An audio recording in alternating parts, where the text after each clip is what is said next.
কাজের লোক তো আসলে যে ঘরের শিকড় বা মুরব্বি যদি খারাপ হয় না তাহলে ফ্যামিলির মধ্যে নানা ধরনের ভোগান্তি হয়। এটা ওনারও দোষ। এই কারণে আজকে এই মহিলার এই দৌরাত্ম্য, এই হুঙ্কার, এই দাপট।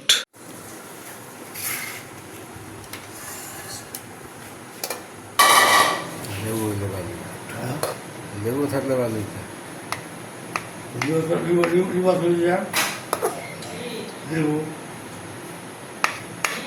লেবু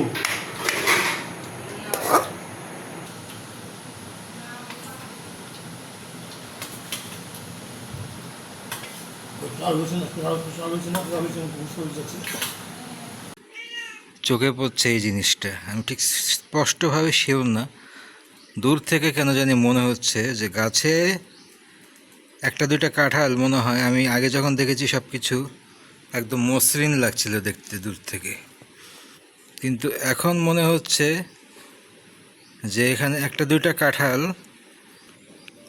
কোনো খেয়াল খবর নাই তো। রংবাজিটা তো শুধু করতে পারে ফ্রাইডে। এই ফ্রাইডে হাজব্যান্ড বাচ্চা দুইটাকে রেখে চলে গেছে, কোথায় যাবে জানি না। আউটডোরের ব্যস্ততা তারা খুব বেশি, সেই জন্য মনে হয় সেটা করতে পারছে না, কারণ সে তো আবার আউটডোর নিয়ে খুব বেশি ব্যস্ত থাকে। সেই জন্য ওনাকে যদি শুধু বলি যে টিভিতে কি ডিশ আছে অথবা আজকে কোন দলের খেলা, এই এই টপিকের বাইরে যদি কোনো কথা কেউ বলে তার সামনে, তারা কেউ বাসায় নাই, বাপ মা দুইজনে মিলে বাইরে চলে গেছে। বাইরে দিয়ে দরজা সিটকেরি মেরে মেয়ে ঘুম থেকে উঠে চিৎকার করছে। পরে আমি বাইরে থেকে বললাম, দেখানোর চেষ্টা করি যদি। এই যে দেখেন, এই নোংরামির প্রতিযোগিতার কারণে কিভাবে জিনিসগুলো নষ্ট হচ্ছে। এই যে এখানে একসাথে 5টা কাঁঠাল আছে, সামনে পা দিয়ে আরো বিপদ হয়েছে। গেছিলাম একটু শ্যুট করে দেখাই, দুনিয়ার ময়লা, দুনিয়ার ঘাস লতা পাতা, মনে হয় যে সাপের বাসা হয়ে গেছে একবারে। বাড়িঘরটা একবারে ধ্বংস হয়ে গেছে, এখানে আর থাকার মতো উপায় নেই।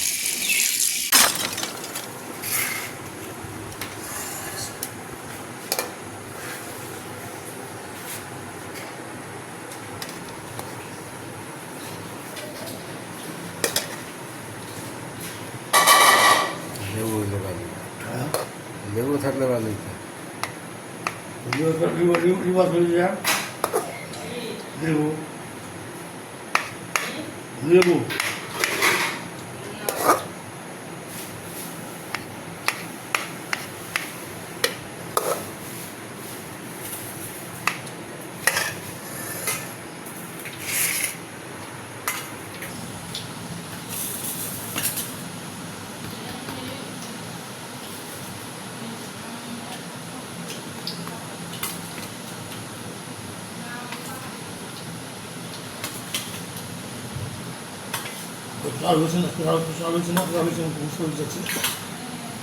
কারা কয় কথা শুনলেই বুঝবেন যে কোনটা মিথ্যা কথা কইতাছে। পরে কি কয়, তার মানে চাল যাওয়া হয় না, এটাও জানে, যাই না এটা বাড়ি দিছে হুদাই, এমন করে।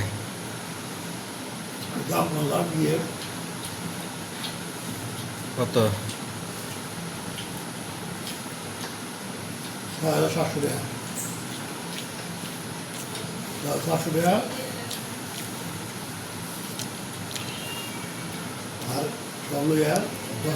8,000 9,200 9,800 মাসে? মাসে 2 মাস হয় না, 15 মাসে 15 তারপরে তারপরে ওই 250 প্রত্যেক মাসে। তোমার 250 টাকা 1 মাস দিলে ওরা আবার 200 টাকা। যদি এগুলো নষ্ট নষ্ট ঝামেলা আছে, দিব গ্যারান্টি ম্যারান্টি কার কাছে কথা বললেন? মাসুদ না আলম আলম দোকান আছে। ওনার সঙ্গে যদি কখনো কথাবার্তা হয়, ওনার মুখে শুধু একটাই অভিযোগ, একটাই কথা, একটাই টপিক, সেটা হচ্ছে আজকে কার খেলা হচ্ছে, ডিশের কি সার্ভিস। ডিশের একটু ডিস্টার্ব হচ্ছে অনেক দিন ধরে ডিশ সার্ভিসে। ওই যারা নেট চালায়, নেটের সার্ভিস দেয় বা ডিশের সার্ভিস দেয়, তাদের সঙ্গে একটা ঝামেলা লেগে আছে রেগুলার, মানে প্রতিনিয়তই কোনো না কোনো ঝামেলা করছে। নেটটা যাও মোটামুটি থাকে, কিন্তু ডিশের অবস্থা খুবই খারাপ। এখন যদি ওনার সঙ্গে কথা বলতেই হয়, মানে যদি মানে বলতেই চাই একান্তই যে না, বাপের সাথে দু একটা কথা বলতেই হবে, মানে কথা বন্ধ করা যাবে না, তো তাহলে একমাত্র উপায় আছে হাতে, সেটা হচ্ছে ওনার খেলা রিলেটেড কথা, ওনার টিভি, ওনার ডিশ, এই রিলেটেড যে আলোচনাগুলো উনি করে বা এই ধরনের ডিসকাশন ছাড়া তো ওনার অন্য কোনো দিকে কোনো ফোকাস নাই পৃথিবীর। কে উড়ে যাচ্ছে, কে মরে যাচ্ছে, কার কী হয়ে যাচ্ছে। তো একটা নির্দিষ্ট সময় পরে পরে মানবিকতা থেকে বলি, বিবেক থেকে বলি, বা যে কোনো জায়গা থেকেই বলি না কেন, যে একটা বিষয় যদি আমার টপিক নিয়ে কথা বলতেই হয় দিন শেষে, যে না তার সাথে তো আমার কথা বলতেই হবে একবার দুইবার কিছু না কিছু, তখন আমার ওই এই রিলেটেড কিছু একটা কথাই তার সঙ্গে বলতে হবে, তাছাড়া আর কোনো কিছুর ফোকাস নাই, কোনো মনোযোগ নাই, কোনো খেয়াল নাই। এরপরে যদি আমি আমার রিলেটেড আমার ফিল্ডের কিছু কথা ওনার সঙ্গে আবার ফাঁক দিয়ে বলি, আমার যদি ভাগ্য খুব ভালো হয়, সুপ্রসন্ন হয়, হয়তো বা উনি দু একটা আঁকা বাঁকা জবাব দিলে দিতেও পারে, আবার নাও দিতে পারে, আবার অনেক সময় কিছুই বলবে না, চুপ করে থাকবে। মানে উনি হচ্ছে খুবই সুবিধাবাদী লোক, মানে উনি ওনার সময় মতো ওনার মতো রেসপন্স করবে, যখন যেটা ওনার পছন্দ হচ্ছে না সেই জায়গাতে উনি সাইলেন্ট। আমি যে মাঝে মাঝে বলি যে ওনার সব কিছু ভালো, ওনার মধ্যে কোনো খারাপ কিছু নাই, ওনার মধ্যে যদি কোনো একটা কিছু খারাপ থাকে, এটা হচ্ছে এটাই যে উনি একটু বেশি পরিমাণ স্বার্থপর। ঘুম থেকে উঠেছি সকাল 8টার আগেই। জানলা দিয়ে তাকাতেই চোখে পড়ছে এই জিনিসটা। আমি ঠিক স্পষ্টভাবে শিওর না, দূর থেকে কেন জানি মনে হচ্ছে যে গাছে একটা দুইটা কাঁঠাল মনে হয়। আমি আগে যখন দেখেছি সব কিছু একদম মসৃণ লাগছিল দেখতে দূর থেকে, কিন্তু এখন মনে হচ্ছে যে এখানে একটা দুইটা কাঁঠাল ক্ষতিগ্রস্ত মনে হচ্ছে, এগুলো ফেটে গেছে, অথবা উপর দিয়ে কোনো একটা কিছু এটার উপরে অ্যাটাক করেছে, কোনো পাখি টাকি বা কোনো ঠোকরা ঠুকরি কিছু একটা হয়েছে এটার উপরে। কোনো খেয়াল খবর নাই তো। রংবাজিটা তো শুধু করতে পারে, এখন যদি কেউ হাত দিয়ে ছিঁড়তো তাহলে আবার ঠিকই আবার নিজেও এটা নিয়ে নাটক করতো, ড্রামা করতো। এখন নিজে রেখে দিয়েছে। এই যে সকাল 8টা বাজে, শুক্রবার দিন, হাজব্যান্ডকে রেখে মেয়েকে রেখে কোথায় যেন চলে গেছে নিরুদ্দেশ। আজকেও ফ্রাইডে, এই ফ্রাইডে হাজব্যান্ড বাচ্চা দুইটাকে রেখে চলে গেছে। কোথায় যাবে জানি না। নাস্তা এখনও হয়নি, জানি না নাস্তার কী অবস্থা বা খাওয়া দাওয়ার কী হবে দুপুরে। তাহলে সেই যে ভবিষ্যৎবাণী, যে কাঁঠালগুলো কাউকে খেতেও দিল না শান্তিমতো, কোনো গরিব মানুষকেও দিল না, আমাদেরকে তো খেতে দিলই না, নিজের পরিবারের ভেতরে খেলে কিন্তু রেগুলার খাওয়া হয়ে যেত একটু একটু করে, সেটা তো দিলই না। হয়তো বা সে তার বাবার বাড়ি পাঠাবে বা কারো কাছে বিক্রি করবে, বা লোকজন নিয়ে সবসময় যেটা করে বাজারে যায় বিক্রি করে, সেখান থেকে কিছু টাকা পয়সা ইনকাম করবে, ওই আশায় রেখে দিয়েছে। সেটাও তো করতে পারছে না। এখন আউটডোরের ব্যস্ততা তারা খুব বেশি, সেই জন্য মনে হয় সেটা করতে পারছে না, কারণ সে তো আবার আউটডোর নিয়ে খুব বেশি ব্যস্ত থাকে। সেই জন্য এই বছর হয়তো বা সেই ধরনের সময় পাচ্ছে না। তো যা বুঝলাম যে এই বছর কাঁঠালগুলো সম্পূর্ণ গাছেই নষ্ট হলো। এটা আমি আরও 1 মাস আগের থেকে বলছি। ওই যে আমাদের বাসায় একটা নিরীহ গোবেচারা টাইপের একটা লোক, দেখতে খুব ভদ্র লাগে, সে হচ্ছে আমার বাবা। উনি আছে না, ওনাকে আমি গত 1-2 মাস থেকে বলছিলাম কথাটা। উনি মুখের মধ্যে দরজা ছিটকিনি মেরে বসেছিল যখন এইসব কথা বলি বা বলতাম যে কাঁঠালগুলো নষ্ট হবে নষ্ট হবে, একটা টু শব্দ কখনো করে নেই। আমি আমি আমার মতো বলতাম, আর উনি খালি মুখের মধ্যে ছিটকানি মেরে বসে থাকতো। তাকে ধরে এনে একটু দেখাতে ইচ্ছে করছে, ওই যে দেখো আমার কথা সত্যি হয়েছে। ওনাকে যদি শুধু বলি যে টিভিতে কি ডিশ আছে, অথবা আজকে কোন দলের খেলা, এই এই টপিকের বাইরে যদি কোনো কথা কেউ বলে তার সামনে, সে মানে ঘুণাক্ষরেও কোনো শব্দ করবে না। শুধু এই দুইটা বিষয় নিয়ে যদি কথা বলে কেউ, তাহলে সে রিপ্লাই পাবে, তাছাড়া কেউ কোনো রিপ্লাই পাবে না। উনি এত ভদ্র লোক, এত চুপচাপ, এত শান্ত, এত কি বলে পলাইট, নিরীহ গোবেচারা, ডিসেন্ট একটা লোক। তো আসলে যে ঘরের শিকড় বা মুরব্বি যদি খারাপ হয় না, তাহলে ফ্যামিলির মধ্যে নানা ধরনের ভোগান্তি হয়।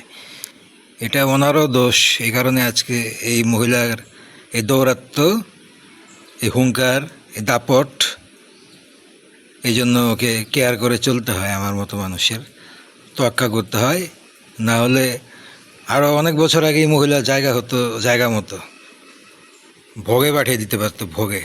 সেটা করে নাই উনি। যাই হোক, দেখা যাক আজকে নাস্তার কী অবস্থা, আজকে কপালে খাওয়া আছে কি না। তারা কেউ বাসায় নাই, বাইরে।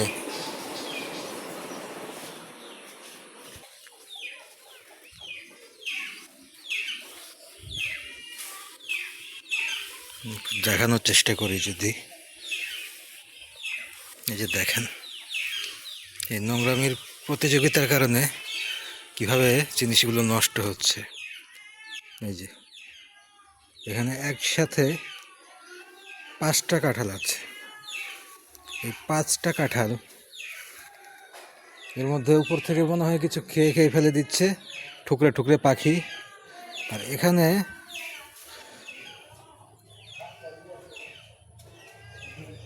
এগুলো অনেক আগেই বাড়তি হয়ে গেছে। এগুলো রেখে দিলে এতদিনে খাওয়া বা বিক্রি বা কাউকে দেওয়া বা যে কোনো ধরনের কাজই মোটামুটি চলে যেত। এখন এই দৌরাত্ম্য, এই দাপট, ওনাদের তো কারো সাহসে কুলাবে না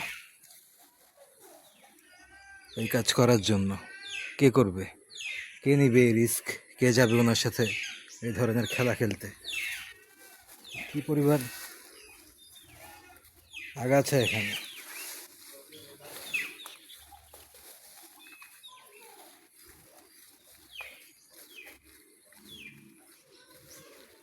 এই জন্যই বাড়ি ভর্তি কাঁঠাল রেখেও আমার কাঁঠাল কিনা লাগে আলাদা করে।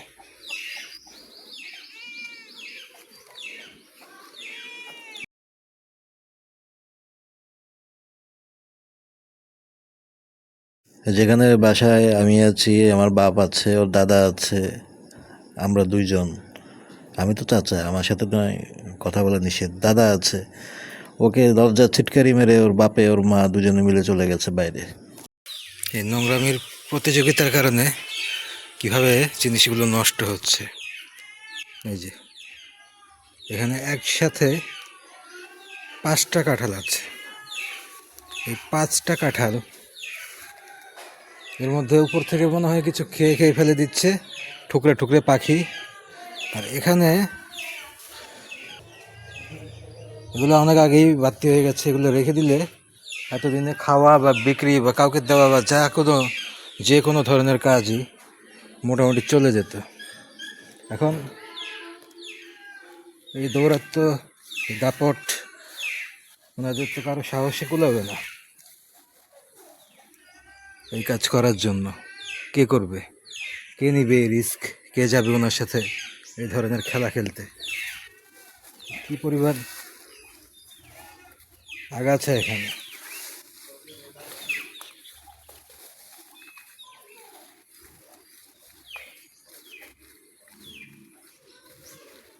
এই জন্যই বাড়ি ভর্তি কাঁঠাল রেখেও আমার কাঁঠাল কিনা লাগে আলাদা করে।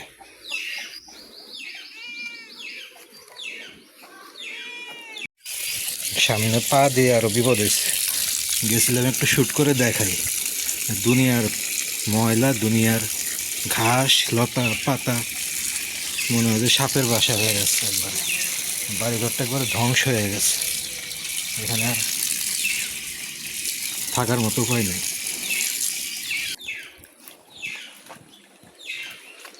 বাইরে থেকে নাস্তা এনেছে।